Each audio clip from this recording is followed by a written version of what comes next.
안녕하세요. 컨쇼 입시왕 입시 컨설턴트 이도원입니다.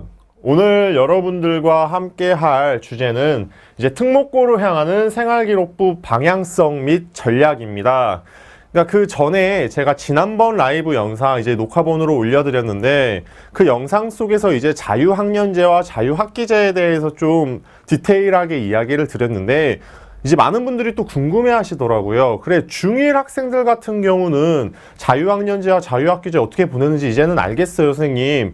근데 중학교 2학년, 3학년 학생들은 나중에 어떤 활동들을 더 구체적으로 해야 되죠? 이렇게 궁금하신 분들이 되게 많으셨어요. 그래서 오늘은 이제 생활기록부 방향성을 어떤 식으로 잡아볼지에 대해서 이제 말씀드리도록 하겠습니다. 자, 중학교 생활기록부. 먼저 정말 간단하게 말씀을 드리면 중학교 생활기록부가 사실 교과 성취도 성적과 이제 교과 외적인 그런 비교과적인 활동이 들어간다라고 생각을 해주시면 될 것 같아요.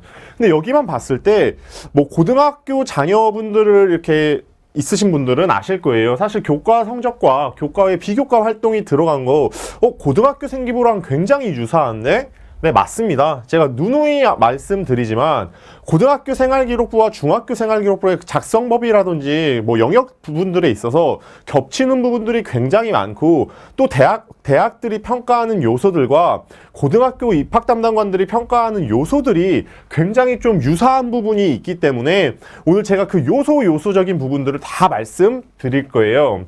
자, 먼저 제가 지난번에도 말씀드렸다시피 그 자유학년제, 자, 주제 선택과 예술, 체육, 동아리, 진로 탐색 영역이 4가지 영역이라고 말씀드렸었는데 1학년 때 활동이죠. 1학년 때 활동인데 사실 우리가 이제 초등학교 6학년에서 중학교 1학년으로 넘어가서 이제 중학교 1학년 때 학생들에게 그렇게 자유로운 선택의 그런 기회를 주면 사실 학생들이 얼마나 잘 선택을 할 수 있겠습니까? 또 제가 항상 고등학생들 이렇게 컨설팅을 하면서 학생들한테 이런 말을 항상 해요. 내가 뭐 18, 19, 그리고 17 너희들에게 사실 그런 진로적인 부분, 너 나중에 뭐 직업적인 부분을 어떤 걸 하고 싶니? 라고 물어보는 게 사실은 좀 무리가 있다. 좀 그게 어려운 건 알지만 이런 식으로 이제 말을 하는데 사실 중학교 1학년 학생이 자신의 진로 영역에 있어서 얼마나 많은 그런 심층적인 고민을 하겠습니까? 그러다 보니까 자유학년제 때는 사실 그렇게 구체화시켜서 이야기를 하는 학생들이 많이 없어요. 그냥 뭐 다양한 활동적인 부분에서 사실 교육청에서도 이제 이 정부가 이 자유학년제를 되게 이렇게 미룰 때 뭐 학생들이 그런 진로적인 부분에서 되게 구체화시켰으면 좋겠다라기보다는 좀 더 다양한 경험적인 부분들, 이런 부분들을 좀 주고 싶어서 이런 자유학년제라는 시스템을 만들었다라고 생각하시면 되겠습니다. 자, 그러면 특목고 입시, 그 고입 입시에 있어서는 어떤 것이 중요하냐라고 물어봤을 때 사실 자유학년제도 물론 중요하지만 자유학년제를 통해서 이 중학교 2학년, 3학년 이 활동들을 어떤 식으로 구체화시켰는지 그게 정말 중요한 부분이거든요. 그래서 이 2학년, 3학년 때를 어떤 식으로 잡아야 되는지에 대해서 오늘 말씀드릴 거고, 이 자유학년제는 그동안 우리가 관심과 흥미적인 부분에서 다양한 부분들을 좀 보여줬다라고 생각하시면 좋을 것 같아요. 그래서 2학년, 3학년 때는 이 자유학년제에서 좀 더 확장한 개념, 거기에 능동적이고 주체적인 활동을 좀 넣어주셔가지고 생기부로 좀 보여주면 좋다라는 점 생각해 주시면 되겠습니다. 자, 그래서 중학교 생활기록부 이제 학년별 활동 방향성에 대해서 이제 좀 쭉 설명을 드릴 텐데 이제 학년별로 제가 좀 뽑아봤어요. 먼저 중학교 1학년 때는 자유학년제를 통해서 방향성을 좀 설정해 주자. 자, 근데 이제 관심 분야를 좀 그 대신 자유학년제 때는 만들어줘야 되는데 이 관심 분야라는 게 나는 뭔가 의사가 될 거니까 의료 계열 쪽으로 할 거야. 아니면은 나는 뭐 공학자가 될 거니까 뭐 과학과 관련된 뭐 이렇게 구체화시키면 물론 좋지만 구체화보다는 그냥 좀 더 다양하게 그 대신 하나의 방향성으로 나중에 어떤 분야를 가져왔을 때 이상하지 않게끔 능력적인 요소들을 보여줄 수 있는 부분들의 관심 분야를 만들어 주셔야 됩니다. 그래서 다양하게 그냥 좀 만들어주면 되는 부분이고 꼭 한 가지로만 꼭 이 계열로 내가 갈 거야 는 나중에 3학년이나 2학년, 3학년 때 좀 이런 도망칠 구멍이라고 해야 되나? 그러니까 나중에 내가 뭔가 과거를 준비했다가 나중에 좀 달라질 수도 있는 부분이잖아요. 그리고 사실 이런 것도 되죠. 예를 들어서 내가 중학교 1학년, 2학년 때 이런 학생들도 있어요. 과거 준비를 하기 위해서 공학적인 지식, 과학적인 지식의 그런 분야들, 다양한 분야 활동들을 했어요. 근데 3학년 때 이제 내 성향적인 거를 분석을 해보니까 나는 좀 약간 문과적인 성향이 좀 강한 것 같아. 문과적인 성향이 좀 강해서 그럼 내가 1학년, 2학년 때를 어떻게 활용해야 되지? 난 이제 뭐 특목 자사 이런 데 못 가는 건가 생각하는 학생들도 계신데 사실 다양하게 방향성은 바꿀 수가 있는 거예요. 내가 문과적인 요소가 있어서 예를 들어서 3학년 때, 1학년 때, 2학년 때까지는 뭐 예를 들어서 좀 과학적인 부분, 공학적인 부분을 내가 다양하게 탐구를 했는데 3학년 때 보고 나니까 내가 좀 기자가 되고 싶은 거예요. 그러면 엮어주는 거죠. 나는 과학 쪽 분야를 그리고 과학적 분야를 좀 더 사람들에게 알려주는 그런 기자가 될 거야. 나는 뭐 이런 부분에 있어서 과학적인 뭐 다큐멘터리를 만들고 싶은 PD가 되고 싶어. 이런 식으로 이제 보여주시면 되는 거거든요. 그렇기 때문에 내가 꼭 1학년, 2학년 때 이런 부분에 대해서 뭐 과학적인 분야 아니면 뭐 인문학적인 분야를 잡아놓고 그 3학년 때까지 계속 가는 게 아니라 뭐 바꿔줄 수도 있다라고 여러분께서 생각을 해주시면 되겠습니다. 자, 그래서 꼭 한 가지로 시킬 필요는 없다라는 점. 그리고 이제 고등학교 때랑은 다르게 중학교 1학년 사실 어리잖아요. 어리기도 하고 이 학생들이 정말 뭐 꿈들이 되게 다양해질 텐데 그거를 학교 선생님들도 다 알고 계십니다. 그렇기 때문에 좀 더 그런 부분에 대해서 좀 유하게 생각하신다라는 점 생각해 주시면 될 것 같습니다. 자, 이제 1년이 지났습니다. 중학교 2학년이 되겠네요. 중학교 2학년 때 이제 보통 대부분의 학교들은 첫 시험을 보게 됩니다. 학생이 이제 이건 시험이야 라고 하는 시험을 보게 되는데 성적 관리는 이때부터 정말 잘 해주셔야 됩니다. 우리 아이가 비교과적인 활동이 정말 뛰어나지만 나중에 이제 학교에 보통 들어갈 때 1단계 영역에서 성적 부분이 많이 들어가기 때문에 내가 성취도 부분에서 A가 없다라고 하면은 아무래도 특목고 들어가기도 좀 어려울 수 있다. 그 정도 생각해 주시면 되고 A가 있어야 됩니다. 거의 다 A여야 돼요. 그러니까 뭐 B 있으면 안 돼요. 물론 B 있어도 간혹 들어가는 경우는 있는데 대체적인 학교들, 사람들이 선호 많이 하는 학교들 같은 경우는 경쟁률이 좀 떨어지더라도 성적적인 부분에서는 A로 채워져 있다라고 생각해 주셔야 됩니다.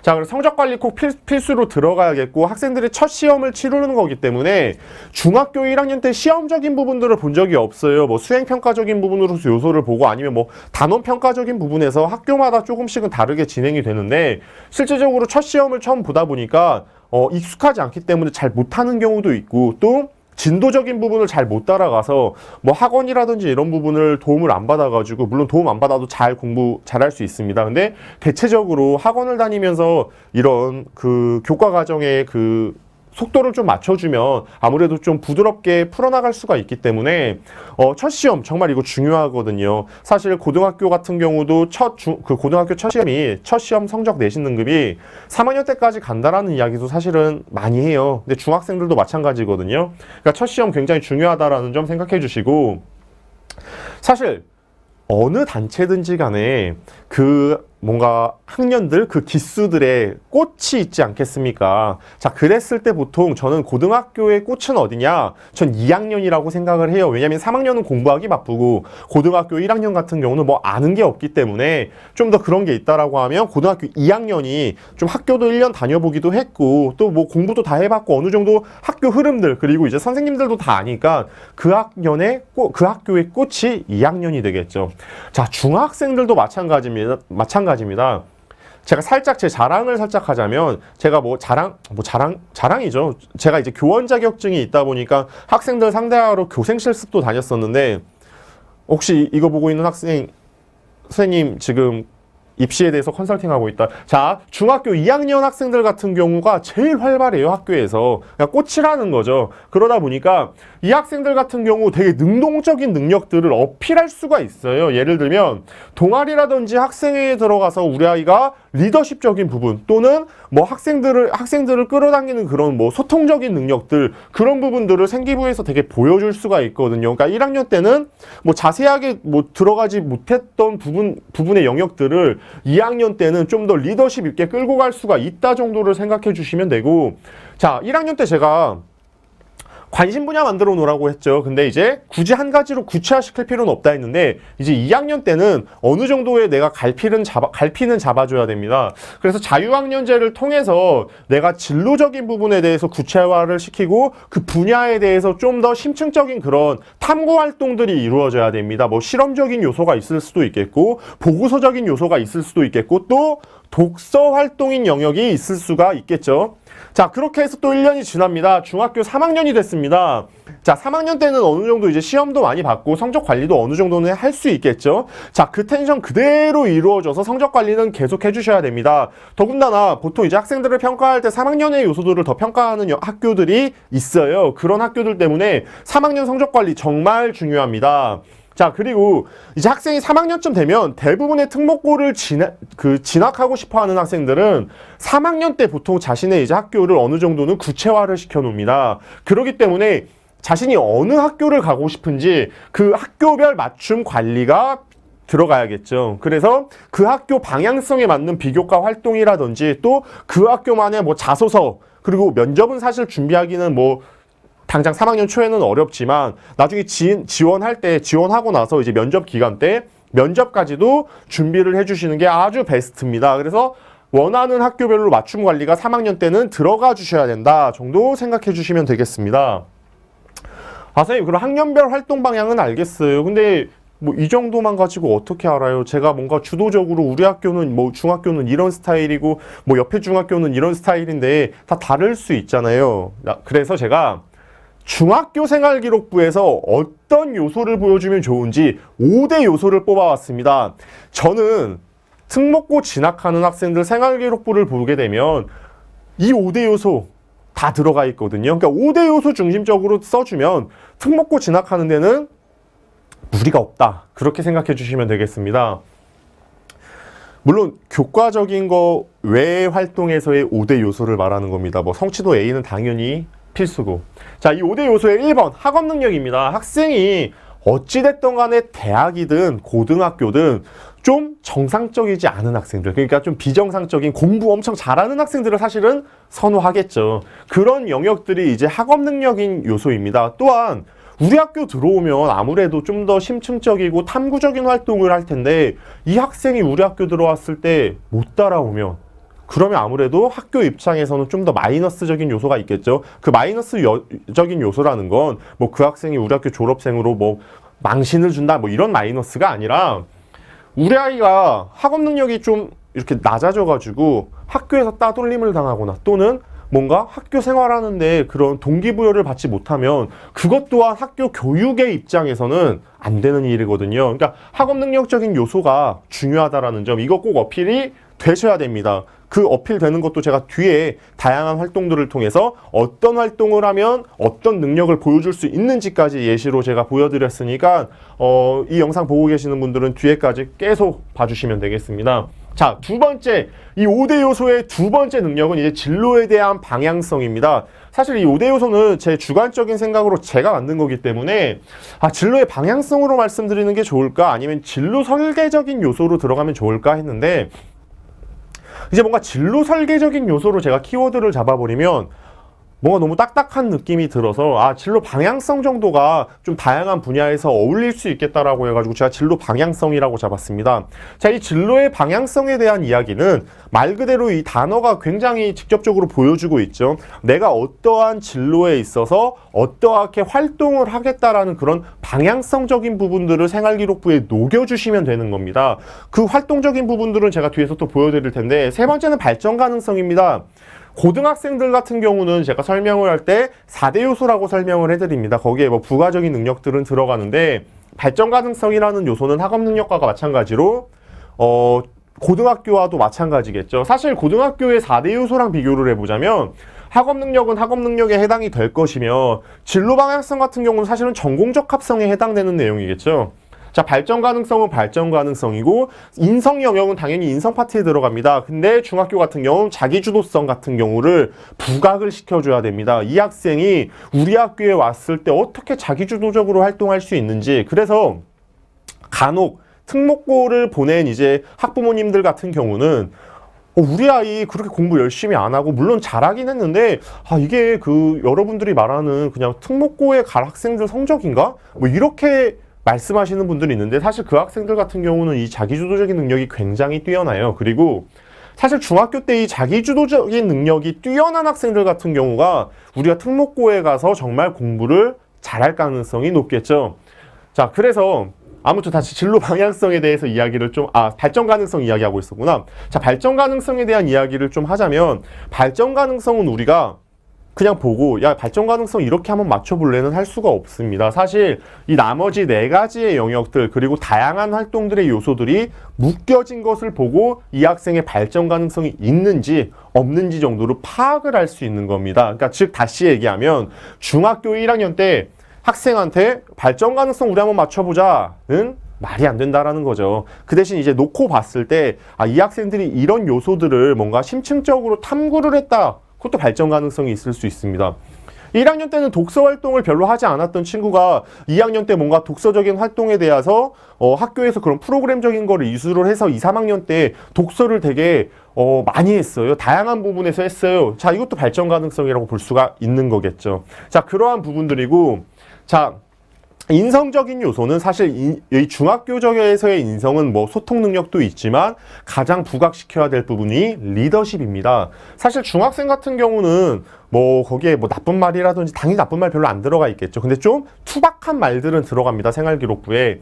근데 이제 뭐 소통적인 부분을 자기가 주도적으로 뭔가 이거 했어요 저거 했어요 보여주긴 어렵습니다. 근데 이제 선생님들이 객관적으로 바라볼 수 있는 건 학생들의 자치 활동이겠죠. 그 활동에서 임원적인 요소를 하든지 아니면 뭔가 동아리를 개설해서 나의 그런 리더십적인 부분을 보여준다든지, 자, 그러한 모든 것들이 다 인성적인 부분이라고 생각해 주시면 되겠고, 자, 자기주도성 같은 경우는 고등학교 생활기록부랑은 조금 다르게 이제 학생이 수동적인 것이 아닌 능동적으로, 자, 예를 들면 자유학년제 때 자유학년제에서의 중요한 핵심은 학생이 어찌됐든 간에 프로그램 선택적인 요소들도 많이 열려 있고 그 선택적인 요소들에서 학생이 어떤 식으로 능동적으로 참여하는지, 그리고 어떻게 그 프로그램을 활용해서 끌고 나갈 수 있는지를 정말 구체적으로 써주시거든요.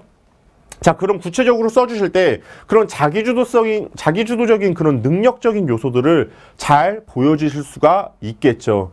자, 그 정도 생각을 해주시면 되겠고, 자, 이 5대 요소별로 이제 활동을 어떤 식으로 맞춰나가면 좋겠냐. 사실 제가 지금 한 6가지 정도를 뽑아왔습니다, 활동을. 근데 이 6가지가 뭐 대표적인 뭐 활동인데 그 외에 학교에서 자체적으로 하고 있는 활동적인 요소들도 이 5대 요소에 맞춰서 내가 라인을 잡아준다라고 생각하시면 우리 아이가 중학교 3학년 때 뭔가 뭐 특목고를 갈 때도 유리할 수가 있겠고, 또 고등학교 넘어가서 고등학교에서 뭔가 그런 활동적인 부분들을 할 때도 충분히 좀 도움을 받으실 수 있다라고 생각해 주시면 되겠습니다. 자, 그래서 중학교 이제 생활기록부 이제 5대 요소에 맞춰진 활동들을 좀 보자면, 자, 먼저 학생 자치 활동이 있겠죠. 자, 학생 자치 활동이 어떤 것이냐. 예를 들어서 학급 임원이 될 수도 있겠고, 또 학교 전체의 그런 임원들이 될 수도 있겠고, 뭐 학생회가 될 수도 있겠고, 학교에 따라서 선도부 또는 자치법정 또는 뭐 토론회 아니면 뭐 과학 캠프 뭐 이런 다양한 것들이 있는데, 여기에서 우리 아이는 인성과 자기주도성을 보여줄 수가 있겠죠. 자, 자기주도성은 학생이 거기를 가서 그 활동들을 할 때 뭔가 자기주도적으로 내가 이 활동 리더십 있게 진행을 하는 부분들을 보여줄 수가 있는 것이고, 인성적인 부분은 사실 아까 소통과 리더십이라고 말씀드렸었는데 이 학생 자치 활동에서는 물론 소통적인 부분은 당연히 따라가는 거겠죠. 근데 리더십적인 측면들을 강조해 줄 수가 있습니다. 자, 동아리 활동으로 좀 넘어가 보자면 동아리 활동에서는 우리 아이가 당연히 인성과 진로 방향성, 자기주도성을 보여줄 수가 있겠습니다. 그랬을 때 동아리 활동은 예를 들어서 기본적인 핵심이 진로 관련 동아리를 할 수가 있는 겁니다. 근데 진로 관련 동아리, 우리 아이가 동아리를 선택할 때 아직 진로적인 부분을 선택하지 못했어요는 제가 그전 영상, 이제 자유학년제, 자유학기제에 대한 영상에서 좀 더 구체적으로 말씀드렸는데, 좀 그냥 간단하게만 말씀드리면 이 진로 관련 동아리 같은 경우 만약에 우리 아이가 진로가 아직 좀 구체적으로 정해지지 않았다라고 하면 기본적인 능력들을 어필할 수 있는 그런 동아리를 선택해 주시는 것이 좋습니다. 뭐 예를 들면 뭐 토론 능력이 될 수도 있겠고, 그리고 뭐 영어 능력이 될 수도 있겠고, 또는 뭐 과학적인 능력이 될 수 있는 그런 능력들이 들어가 있는 동아리를 선택해 주시는 것도 좋은 방법입니다. 왜냐하면 영어 같은 경우가 사실 뭐 되게 문과 느낌, 문과 냄새가 많이 나죠. 근데 사실 이공계 학생들 같은 경우도 영어 못하면 안 되거든요. 영어는 기본 능력이라고 보셔야 됩니다. 또는 독서 능력. 뭐 공학 계열 가는 학생들이 독서 능력 떨어지면 뭐 독서 능력이 많아도 별로고 뭐 적어도 별로 이런 건 아니지 않습니까? 많으면 당연히 좋은 거겠죠. 독서 능력이 뛰어나면 좋은 거겠죠. 자, 그런 부분들이 있는데 특목고 가는 학생들 중에 이런 학생들이 있어요. 아, 저는 학생 자치 활동에서 뭐 그런 임원 이런 거 잘 못했어요. 안 했어요. 전 그런 거 별로 안 좋아하거든요. 근데 뽑혔어요. 그런 학생들도 리더십 보여준 겁니다. 어떻게? 동아리를 개설했거든요. 우리 아이가 관심사가 뚜렷하기 때문에 동아리를 개설하는 겁니다. 친구들과 자율동아리 개설해서 그런 부분들이 다 리더십적인 요소들로 평가가 될 수 있겠죠. 자, 그런 부분들이 있다라는 점 생각해 주시면 되겠고, 진로 방향성도 굉장히 좀 더 적나라하게 보여줄 수 있다. 그 정도 생각해 주시고, 이제 각종 대회에 대해서 설명해 드릴 겁니다. 선생님, 대회 참가하는 게 좋을까요? 네, 좋습니다. 그 이유는 첫 번째, 학업 능력을 아주 적나라하게 보여줄 수가 있겠죠. 자, 두 번째, 우리 아이가 대회를 통해서 뭔가 다양한 활동들을 겪었어요. 그럼 당연히 자기주도적인 능력이 따라올 테고, 거기에 다양한 관심사와 배경 지식을 얻을 수 있다라는 점입니다. 특목고 입시에서 정말 중요한 건 어떻게 보면 하나를 뽑아라라고 하면 면접이 가장 중요합니다. 근데 면접은 우리 아이가 배경 지식이 없으면 무너지겠죠. 선생님, 근데 이 생활기록부 설명할 때 아까 입시에 있어서 면접보다 생활기록부가 중요하다고 하시지 않으셨어요? 네, 뒤에서 말씀드릴 텐데 면접은 기본 베이스가 생활기록부랑 자소서를 기반으로 질문이 들어옵니다. 근데 자기소개서도 생활기록부에 있어야지 그게 근거 문항이 되고 면접도 생활기록부로 근거가 되는데, 많은 학교들이 자기소개서보다는 생활기록부 자체 내에서 질문을 던지는 경우가 많습니다. 개별 질문은. 그렇기 때문에 생활기록부가 물론 제일 중요하고, 그 외에 면접적인 요소에서 우리 아이가 배경 지식을 많이 갖고 있으면 그때 뭔가 꼬리 질문의 형태라든지 아니면 좀 학생이 당황스러운 질문들을 했을 때 나의 배경 지식을 활용해서 충분히 이야기를 해줄 수가 있는 거겠죠. 자, 그렇기 때문에 각종 대회 나가면 전 좋다.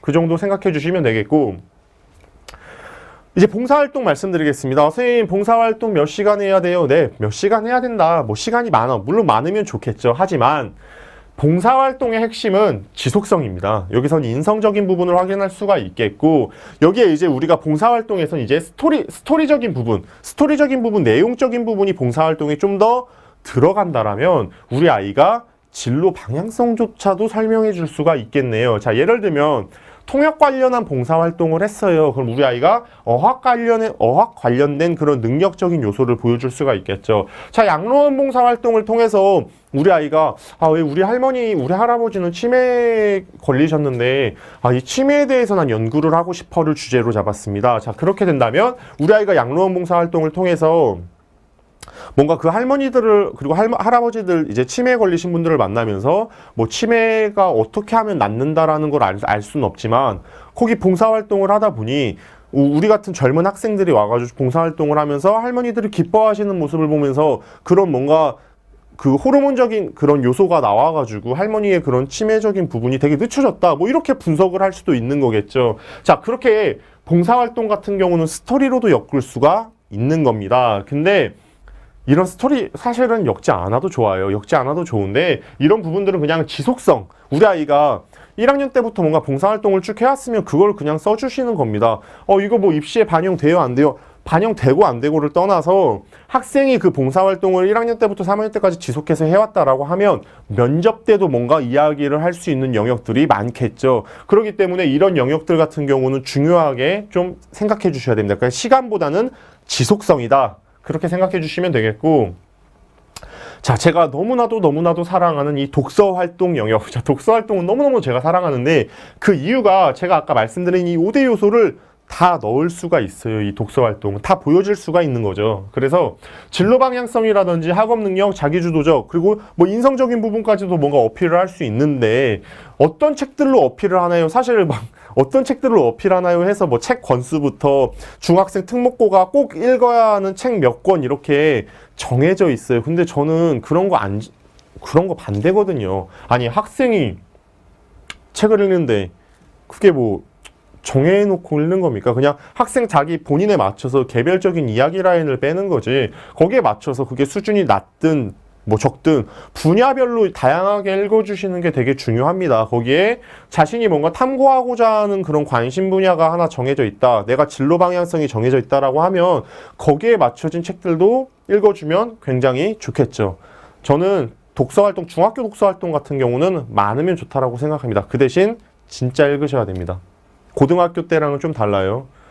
자, 진로 탐색 활동 같은 경우는 우리 아이가 이제 진로 관련을 해서 정보를 찾거나 또는 직업인과의 인터뷰를 갖거나 또는 그 직업인이 오셔서 특강을 열어주십니다. 자, 그랬을 때 이걸 진로 탐색 활동의 영역들이라고 보여지는데 여기에는 이제 진로 방향성이라든지 우리 아이의 발전 가능성을 보여줄 수가 있겠네요. 그 대신 이런 특강이라든지 이런 프로그램을 내가 하고 나서 뭔가 보고서적인 활동으로 이렇게 출력물이 나와야 된다라는 게 가장 베스트입니다. 그럼 선생님 이 보고서 어떻게 써야 돼요? 네, 중학교 보고서는 다른 건 별건 없어요. 중학교 보고서는 제가 팁을 좀 드리자면 활동 목적, 내가 왜 이 영역 진로 관련해서 이거를 뭐 들었는지, 그럼 거기에 대한 핵심 내용들이 있어요. 그냥 뭐 너무너무 재밌었어요, 정말 좋았어요, 뭐 직업인 인터뷰를 하면서 그거를 심층적으로 알게 됐어요 라는 그런 정말 상투적인 문구 말고 그 직업인이라든지 내가 찾은 그 진로 관련 그런 정보 탐색에 대한 그 정말 중요한 내용들을 적어주세요. 되게 간략하게. 자, 그 대신 좀 이제 풀어서 써줄 부분들이 배우고 느낀 점입니다. 우리 아이가 이 진로 탐색 활동을 통해서 어떤 걸 배웠으며 어떤 걸 느꼈는지를 구체적으로 선생님께 작성해서 주시면 선생님께서 생활기록부에 작성해 주시겠죠. 이 요소들을 근거로. 자, 그러면 이런 요소들이 우리 아이 생활기록부에 들어갔다라고 하면 나중에 자기소개서 쓸 때도 용이하고 또 면접 볼 때도 용이하겠죠. 왜? 내가 직접 한 거니까. 근데 이거 부모님께서 좀 도와주실 수 있겠네요. 그러니까 도와주실 수 있는 부분입니다. 그 대신 우리 학생이 직접 좀 어느 정도는 좀 이렇게 진행이 돼야 된다라는 점 생각해 주시면 되겠고. 자, 여기까지가 제가 활동적인 영역들을 좀 뽑아왔는데 사실 이 활동 제가 6개만 그냥 큼직한 걸 가져왔어요. 각 중학교마다 아마 활동하는 요소들은 조금씩 다를 수도 있겠고 뭐 더 많은 것들을 뭐 더 적게 할 수도 있는 학교들도 있으니까 일단은 뭔가 활동을 할 때 있어서 가장 중요한 건 이 5대 요소에 맞춰서 우리 활동 라인을 좀 잡아준다. 근데 이 5대 요소는 우리가 처음에 생각했던 그런 전공 방향성, 그러니까 뭐 예를 들어서 학생의 진로 방향성에 맞춰서 좀 더 중심적으로 라인을 잡아주시는 게 정말 중요하다라고 보여지겠고, 자, 마지막으로 좀 더 이야기를 하고 싶은 건 특목고 입시는 아까도 제가 간략하게 말씀드렸는데 기본적인 생활기록부, 자기소개서, 면접 구성이에요, 대부분. 근데 뭐 다른 학교들, 뭐 몇몇의 학교들 같은 경우는 시험적인 요소들을 넣는 경우도 있는데 대부분 이런 게 제일 그러니까 기본 베이스 뼈대다라고 생각해 주시면 되겠고, 애초에 생활기록부가 엉망이면 자기소개서랑 면접은 잘 나올 수가 없다. 근데 우리가 평가할 때 있어서 면접적인 평가 요소가 정말 크다라는 거 생각해 주셔야 되니까 면접 잘 보기 위해서는 생활기록부가 잘 돼야 되고 자소서도 잘 그러니까 자소서가 잘 나오려면 생활기록부가 잘 나와야 된다. 결론적으로 생활기록부 관리를 좀 해주셔야 된다. 자, 그래서 생활기록부 엉망이면 고입준비 어렵고, 학생들 중에 저는 중3 때부터 그냥 준비했어요. 사실 특목고 준비 별거 없어요. 그냥 중3 때 저는 그냥 부모님께서 가라고 해가지고 준비를 했는데 붙었습니다. 그러면 이런 학생들은 어떻게, 선생님이 중1, 중2 때부터 생활기록부 잘 관리해서 하라 그랬는데 제가 아는 애는 뭐 아는 사람은 또는 뭐 아는 학부모님의 뭐 자녀분들은 중3 때 그냥 준비했는데 붙었대요. 이거 어떻게 된 거예요? 아, 이거는요. 중3 때 특목고급 정도에 갈 정도 학생들은 성취도가 이미 A였겠죠. 자, 그 학생들이 1, 2학년 때 그냥 아무거나 했겠습니까? 뭔가 다양하게 그냥 했던 거예요. 그냥 그런 게 좋아서. 원래 자기주도적인 학생이어가지고 1학년 때부터 다양한 활동들 참가하고 2학년 때도 다양한 활동 참가해서 3학년 때 보니까 특목고 한번 가볼까? 그래서 되게 그때부터 빠르게 준비가 들어갔던 거죠. 그러니까 우리가 여기 이 문장에서의 핵심은 중3 때부터 준비했다. 난 중1, 중2 준비 안 했어요가 아니라 이 학생들 같은 경우는 중3 때 자기도 모르게 중1, 중2를 이미 준비가 자기도 모르게 그냥 한 거예요. 그러다 보니까 그걸 가지고 중3 때 라인 잡아가지고 진행했기 때문에 그걸 대부분 학생들은 근데 잘 못하잖아요. 그렇기 때문에 우리는 중1, 중2 때부터 계획이 들어가는 거고 사실 그냥 아무렇게나 막 하다가 중3 때 짠 애들보다 중1, 중2 때 짠 학생들, 생활기록부 라인 만든 학생들이 훨씬 유리할 수 있겠다 정도를 생각해 주시면 되겠습니다. 자, 그래서 생활기록부는 진로의 방향성을 설계부터가 시작이다. 그리고 이게 곧 전체다라고 생각해 주면 됩니다. 이 진로의 방향성 설계가 생활기록부 만드는데 전체라고 생각해 주시면 되겠습니다. 오늘 영상은 여기까지, 제가 준비한 영상이 여기까지고 생각보다 월요일날 이제 라이브를 들어오시는 분들이 적으신 것 같아요. 이제 수요일, 금요일이 인기가 좀 많으신데 제가 더 정말 좋은 그런 정보들 또 깊은 정보들을 가져와서 라이브 수 이제 시청자분들도 더 많이 늘리고 또 여러분들께 더 도움이 많이 될 수 있는 그런 부분들을 열심히 만들어 보겠습니다. 오늘 라이브 시청해 주셔서 감사합니다. 컨슈 이도원이었습니다.